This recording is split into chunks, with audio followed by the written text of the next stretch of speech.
Velo sezona ir sākusies, un ja pilsētā ir izbūvēti šādi jauni un ērti veloceliņi kā šis, tad ir grēks nebraukt ar riteni visu gadu. Ikdienā pārvietojoties ar velosipēdu, skrējēju vai kādu citu mikromobilitātes līdzekli, tu vari uztrenēt fizisko formu un saudzēt dabu.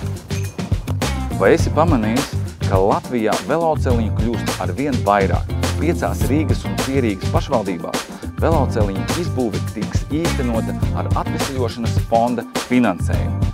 Savukārt citvieta Latvijā pašvaldības būvēs veloceļus ar Eiropas Savienības fondu līdzfinansējumu gar autoceļiem un pašvaldību teritorijās vismaz 60 km garumā.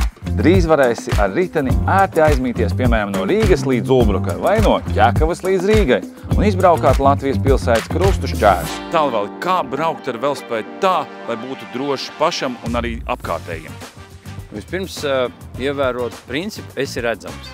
Gan gaišā dienas laikā starp citiem spilgtiem objektiem, gan, jo īpaši svarīgi, tumšajā diennakts laikā, aprīko velosipēdu ar visu nepieciešamo tā, lai tas ir redzams, kad virzies, un arī pašam vēlams dažādās vietās izmantot atstarojošus vai košus elementus. Kas tev šķiet visforšākais ikdienā pārvietojoties ar velosipēdu?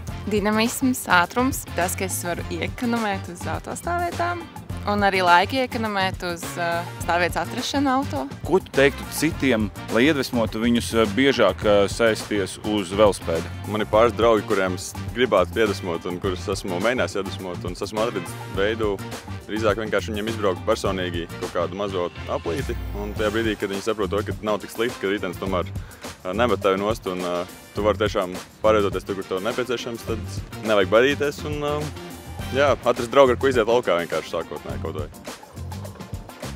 Kāp uz savu ričuku arī tu, un tiekamies uz veloceliņiem jau šovasar. Braucam kopā zaļāk!